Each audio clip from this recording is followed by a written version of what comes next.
warahmatullahi wabarakatuh. Alhamdulillahirabbil alamin.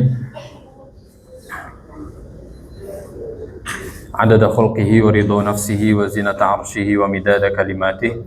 Asyhadu an la ilaha illallah wahdahu la syarika lahu wa asyhadu anna Muhammadan 'abduhu wa rasuluh. Allahumma fashalli wa sallim wa barik ala sayyidina wa habibina maulana Muhammad wa ala alihi wa ashabihi wa tabi'ihim ajma'in.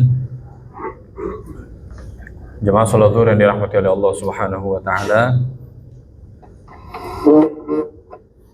Sebelum kita masuk ke dalam kajian, mari kita sama-sama bersyukur kepada Allah Subhanahu wa taala karena atas segala rahmat, kasih sayang, karunia yang tiada henti-hentinya kepada kita semua. Pada siang hari ini kembali kita dimampukan oleh Allah untuk menunaikan panggilan Allah dengan segala kekurangan. Mudah-mudahan Allah Subhanahu wa taala menerima amal ibadah kita, menjadikan bekal keberuntungan kita kelak di hari akhir. Salawat beserta salam juga tidak lupa selalu tercurah kepada Nabi kita Muhammad sallallahu alaihi wasallam yang telah memperjuangkan syariat Allah ini sehingga sampai saat ini kita merasakan indahnya Islam, iman, ihsan, akhlakul karimah. Mudah-mudahan Allah Subhanahu wa taala menjadikan kita hamba yang beruntung di dunia, yang selalu mempelajari, mengamalkan segala sunnah Nabi kita Muhammad sallallahu alaihi wasallam, dan beruntung juga kita kelak di hari akhir menjadi orang yang diberikan syafaat oleh Nabi kita Muhammad sallallahu alaihi wasallam. Amin Allahumma amin. Bapak-bapak, ibu-ibu, jemaah salat zuhur yang dirahmati oleh Allah Subhanahu wa taala, pada kesempatan kajian kali ini kita lanjutkan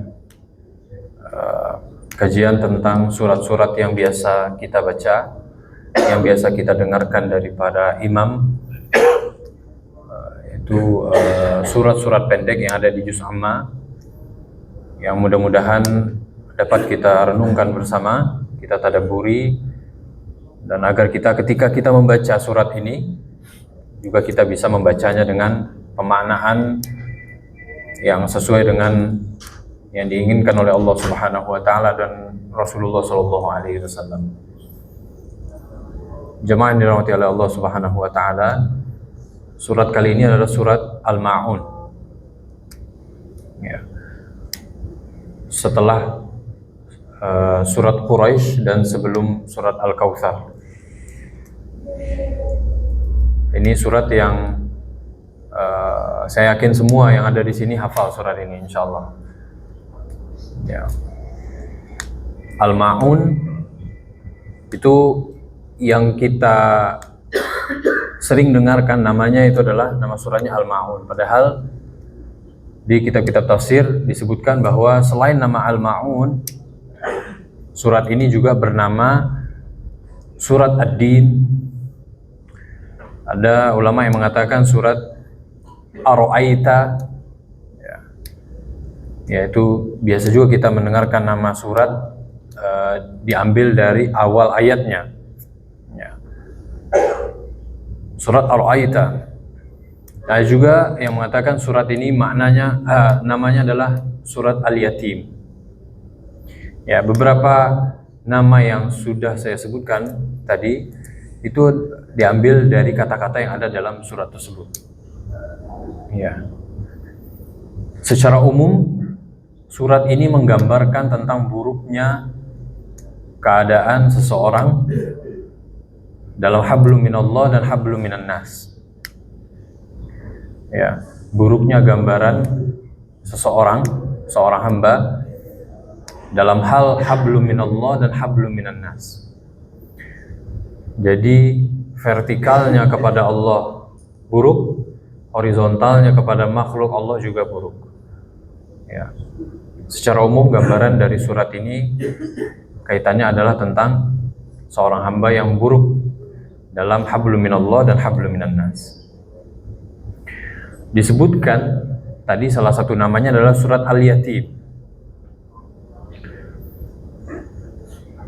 Karena surat ini salah satu asbab nuzul yang diriwayatkan adalah tentang bagaimana ayat ini turun kepada seorang kafir Quraisy. Jadi pada saat itu ada kafir Quraisy, ada yang mengatakan Abu Jahal, ada yang mengatakan Amr Al-As bin Wa'il, dan ada yang mengatakan nama-nama kafir-kafir Quraisy yang lainnya. Di dalam tafsir disebutkan bahwa ayat ini turun, ada seorang kafir Quraisy yang dia itu punya kebiasaan yanhar jazuran, dia nyembelih sembelihan setiap pekan dan dibagikan ke teman-temannya. Ya. Saat satu kali dia nyembelih onta, ada anak yatim yang datang meminta bagian dari daging yang akan dia bagi-bagikan ke teman-temannya. Ya. Kemudian orang kafir Quraisy ini menghardik anak itu, bahkan di dalam tafsir disebutkan yadfa'uhu bil 'asa, sampai dipukul pakai kayu, pakai tongkat.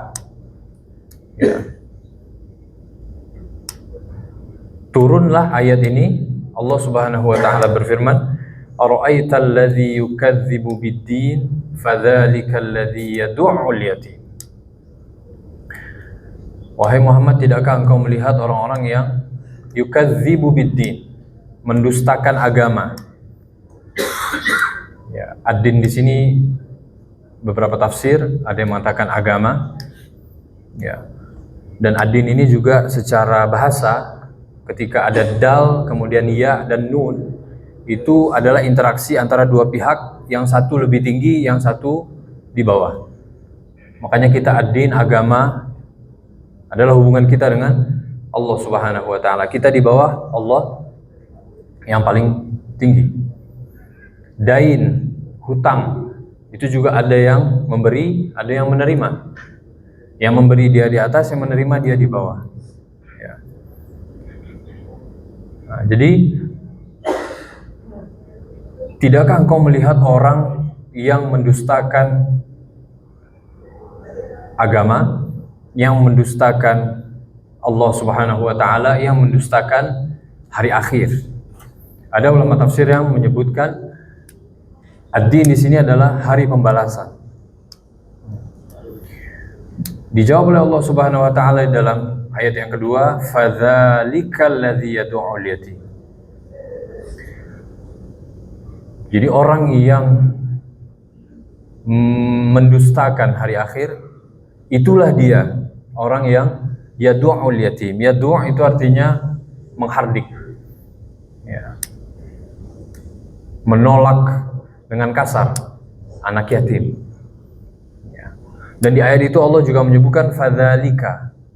Fadzalika itu maksudnya dalam bahasa Indonesia itu. Ya. Menerangkan isyarat jauh. Ada ulama yang mengatakan fadzalika, Allah menyebut fadzalika karena dia jauh dari rahmat Allah. Padahal Allah itu kan maha dekat. Dekat dengan hambanya. Ya. Kalau disebut jauh, berarti jauh dari rahmat Allah Subhanahu wa taala. Jadi orang-orang yang menghardik anak yatim jauh dari rahmat Allah. Ya. Dan yatim itu sendiri, al-yatim dari bahasa Arab, maknanya secara bahasa itu dimaknai dengan ketersendirian. Jadi anak yatim itu disebut yatim karena dia sendirian. Dalam artian tidak ada yang menanggungnya. Ayahnya yang biasa menanggung kehidupannya, menanggung hari-harinya, kebutuhan dia sehari-hari, ayahnya tidak ada. Ya, sehingga dia sendiri. Makanya dalam bahasa Arab itu ada ungkapan ad-durrah al-yatimah, yaitu mutiara satu-satunya. Ya, karena dia sendiri. Ya. tapi ini dalam makna baik. Sedangkan al-yatim ini dalam makna seseorang sendiri dan kurang dari perhatian seorang ayah yang biasa didapatkan oleh anak-anak yang lain. Kemudian yadu'ul yatim, itu orang yang menghardik anak yatim dengan kasar. Tetapi ada qiraah yang lain yang menyebutkan bukan yadu'u tapi yada'ul yatim, orang yang membiarkan anak yatim. Dia tidak menolak dengan kasar, dia tidak memukul, dia tidak menghardik dan lain sebagainya, tapi dia membiarkan. Ya. Maka ada ulama yang mengambil kesimpulan bahwa ayat ini menghimpun orang-orang yang menghardik dengan kasar, memperlakukan kasar anak yatim, ataupun orang yang membiarkan juga bisa masuk ke dalam ayat ini. Ya. Orang yang membiarkan anak yatim. Ya. Padahal salah satu amalan yang sangat besar di dalam agama Islam itu adalah kafalatul yatim. Ya, menjamin anak yatim. Ya, ketika kita memiliki kesempatan untuk berbuat dalam rangka menyantuni, dalam rangka membantu anak yatim, ya, kita ingat dengan hadis Nabi SAW. Nabi SAW pernah bersabda, "Ana wa kafilul yatim kahataini." Keutamaan seorang yang kafil itu berarti dia bukan sekedar memberi, bukan sekedar menyantuni, tapi dia menjaga itu anak, ya, memberikan kebutuhannya sampai dia yastaghni. Ya, dalam hadis lain disebutkan, "Man dhamma yatiman," barang siapa yang merangkul anak yatim, ya, membantunya berkesinambungan, hatta yastaghniya, sampai anak yatim itu nanti dia mampu hidup sendiri, wajabat lahul jannah. Wajib bagi orang ini mendapatkan surga Allah Subhanahu wa taala. Ya. Ya. Karena siapa tahu dengan bantuan kita kepada anak yatim tersebut, ya, siapa tahu dengan bantuan kita menutup pintu dari bantuan-bantuan buruk.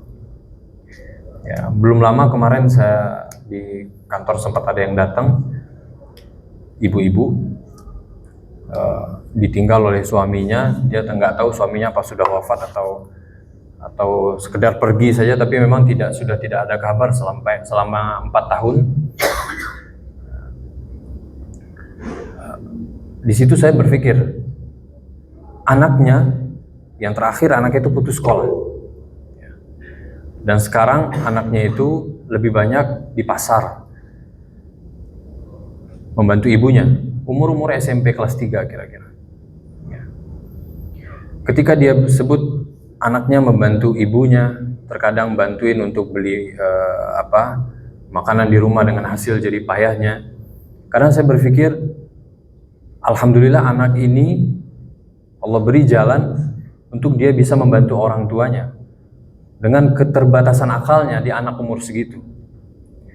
Ya, anak umur segitu mungkin masih labil-labilnya, suka bermain dengan teman-temannya.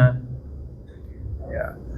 Dan ketika dia direbut oleh lingkungan yang buruk, ya anak itu akan menjadi buruk, tumbuh menjadi orang yang buruk. Ya, barangkali ketika kita menyantuni anak yatim, kan di beberapa pesantren itu ada yang membuka, misalkan jadi orang tua asuh untuk satu anak dengan paket misalkan sebulan sekian.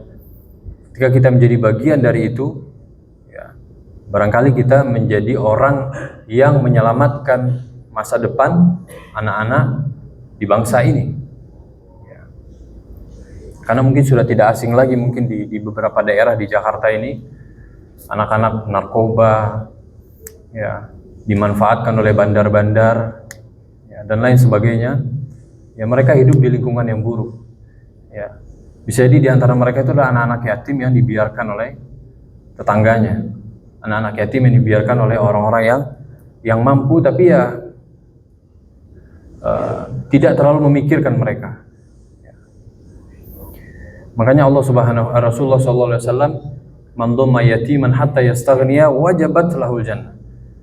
Orang yang menjaga anak yatim, dhamma, merangkul, membiayainya dan lain sebagainya, hatta yastaghniya, sampai dia itu mampu berdiri sendiri, sampai dia mampu mencari untuk kebutuhan dia sendiri atau kebutuhan keluarganya, wajabat lahul jannah, maka wajib bagi dia surga.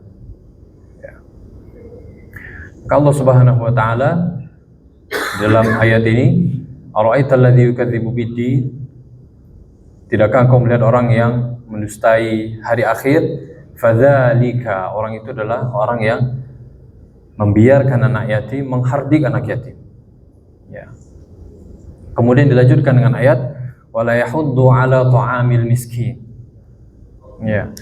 Wala yahuddu ala ta'amil miskin. Di sini sebenarnya Allah Subhanahu wa taala membuka pintu yang lebar. Ketika kita tidak mampu mengeluarkan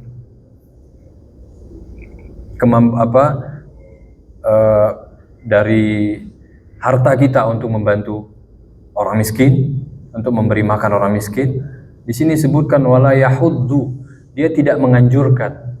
Ini amal yang paling rendah. Dia nggak ngeluarin, tapi dia menganjurkan orang untuk mengeluarkan. Ya, dia mengajak temannya untuk membantu. Dia mengajak di grup WhatsApp misalkan untuk membantu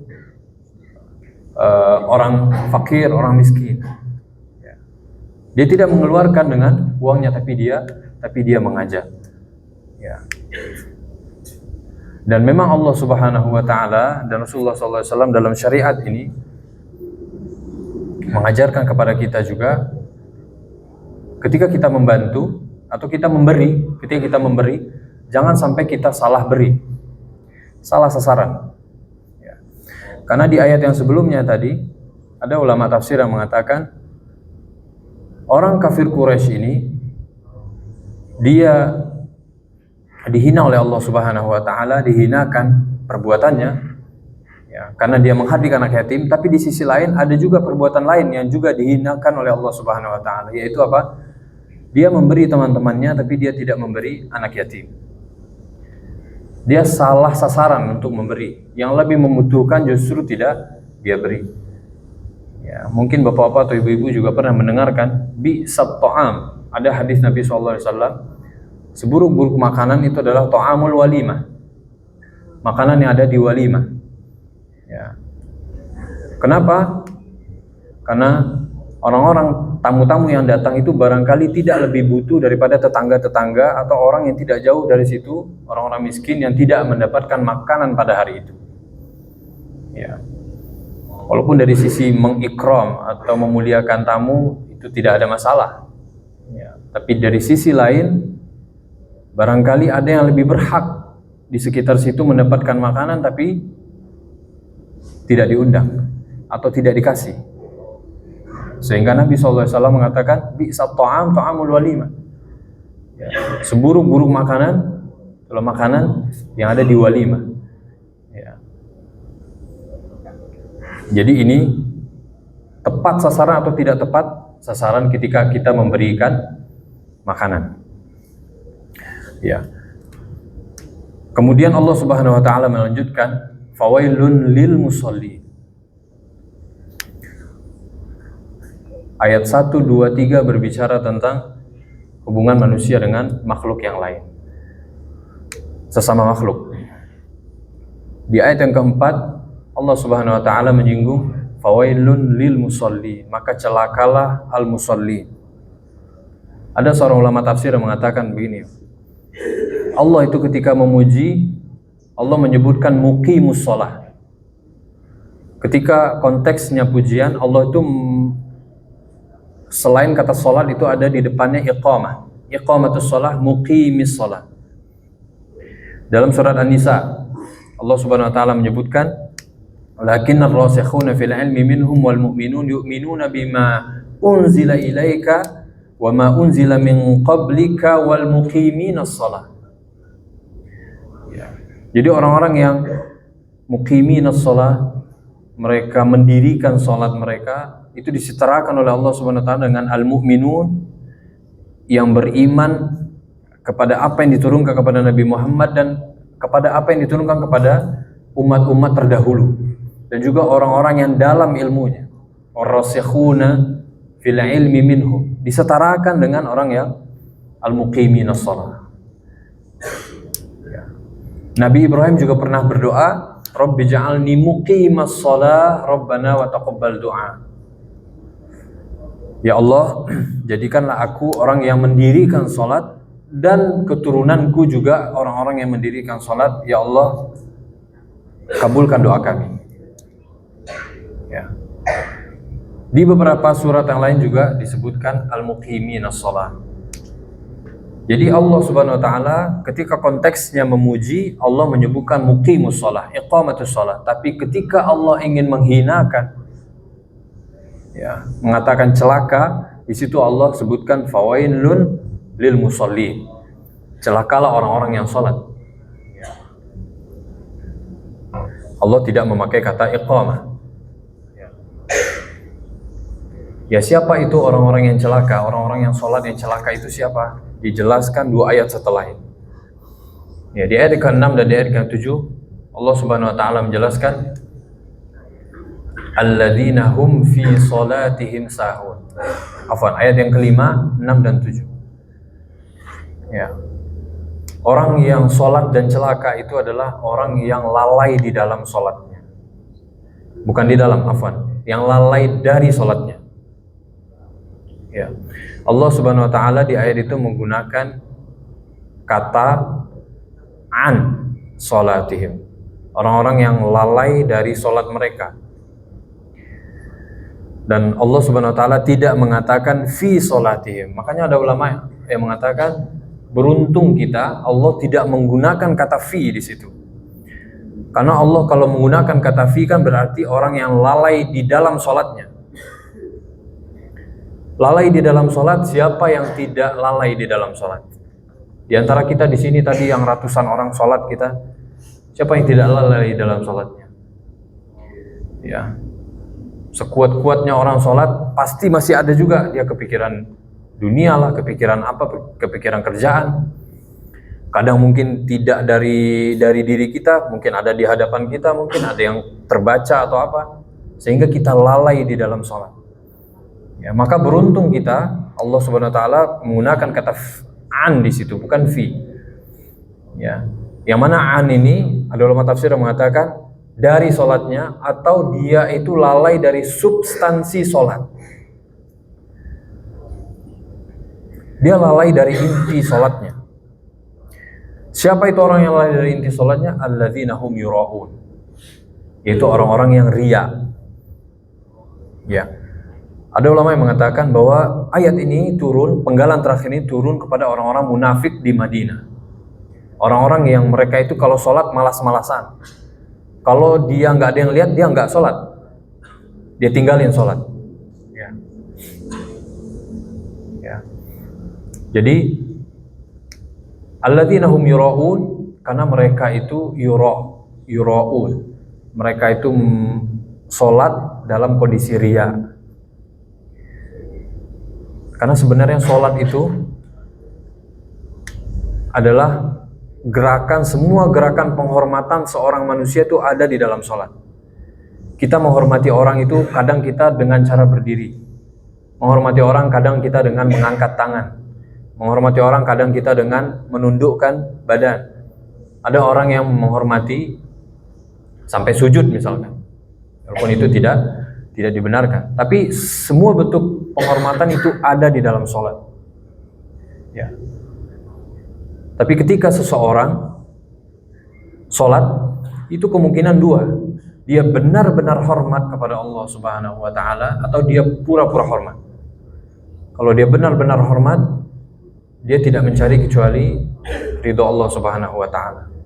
Tapi kalau dia pura-pura hormat, barangkali yang dia cari tidak jauh di sekitarnya. Mungkin ada atasannya, mungkin ada orang yang dia hormati, mungkin ada calon mertuanya misalkan, dan lain sebagainya. Itu dari sholat. Belum lagi amal-amal yang lain. Ketika kita menginginkan substansi dari amal ibadah itu adalah Allah Subhanahu wa taala, kita ingin sampai kepada Allah Subhanahu wa taala, diridhoi, maka yang kita cari bukan selain Allah. Kalau kita cari selain Allah berarti kita tidak sedang menghormati Allah sebetul-betulnya penghormatan. Ya. Maka di sini disebutkan alladzina hum yura'un. Ya, mereka itu adalah yang tujuan sholatnya itu bukan penghambaan total kepada Allah Subhanahu wa taala, akan tetapi dia menginginkan selain Allah Subhanahu wa taala, apapun bentuknya. Ya. Kemudian yang terakhir, orang yang lalai dalam sholatnya adalah wa yamna'unal ma'un. Orang yang tidak mau membantu. Al-ma'un itu dari kata ma'unah. Ma'unah itu adalah bantuan. Ada yang menafsirkan, di dalam kitab tafsir ada yang menyebutkan sampai hal-hal yang sepele. Athas bait. Jadi hal-hal yang ada di rumah, barang-barang yang ada di rumah ketika orang membutuhkan, kita beri. Kadang ada yang sebutkan cangkul, juga alat untuk mencangkul. Para ulama menyebutkan itu menggambarkan bahwa pertolongan yang disebutkan di sini adalah pertolongan dari hal yang paling sepele sampai pertolongan yang bentuknya bukan pertolongan biasa yang besar. Mereka tidak mau memberi dengan alasan ini dan itu. Ya, dengan alasan-alasan yang tidak syar'i. Jadi selain ketika dia sholat itu dia menginginkan ridho Allah Subhanahu wa taala, tapi natijah dari sholatnya itu juga dia semakin baik kepada makhluk Allah Subhanahu wa taala. Ya, dia tidak ragu untuk membantu. Ya, analoginya sederhana. Ketika kita sholat itu kan di dalam bahasa Indonesia kan artinya bisa diartikan doa. Orang ketika berdoa meminta kepada Allah ingin dikabulkan. Maka ada ulama yang mengatakan tempatkan anak yatim itu atau orang yang membutuhkan itu sebagaimana posisi kamu meminta kepada Allah Subhanahu wa taala. Kita meminta kepada Allah ingin dikabulkan. Tapi giliran makhluk Allah Subhanahu wa taala, hamba Allah meminta kepada kita, kita tidak beri. Ya. Berarti di situ kita tidak memposisikan diri kita sebagaimana orang yang benar-benar membutuhkan kepada Allah Subhanahu wa taala. Ya. Karena kalau kita ingin diberi, berarti ketika ada yang meminta kepada kita, kita juga tidak berat untuk memberi. Makanya Allah Subhanahu wa taala ada satu konsekuensi di dalam hadis disebutkan Allah fi aunil abdi madamal abdu fi auni akhi. Allah itu akan selalu membantu seorang selama dia membantu hamba Allah Subhanahu wa taala. Ya, jadi ini yang bisa saya sampaikan. Mudah-mudahan kita bisa mengambil iktibar bahwa surat ini adalah surat yang mungkin kita semua di sini hafal. Ya, tapi ini maknanya sangat luar biasa. Ketika kita buka buku tafsir juga tidak pendek-pendek. Ya, ketika kita buka buku tafsir yang besar, ketika membahas tentang ayat ini berhalaman-halaman. Ya, karena memang maknanya luar biasa. Hubungan kita dengan Allah Subhanahu wa taala dan hubungan kita dengan makhluk Allah Subhanahu wa taala. Mudah-mudahan kita menjadi orang-orang yang menghamba kepada Allah total dan memperbaiki diri kita selalu dan menjadikan setiap ujian Allah berupa orang yang meminta atau orang-orang yang butuh berada di sekitar kita dengan mudah bisa membantu karena Allah Subhanahu wa taala. Ya, akhiru da'wana alhamdulillah wassalatu wassalamu ala Rasulillah. Subhanakallahumma wa bihamdik asyhadu an la ilaha illa anta astaghfiruka wa atubu ilaik. Assalamualaikum warahmatullahi wabarakatuh.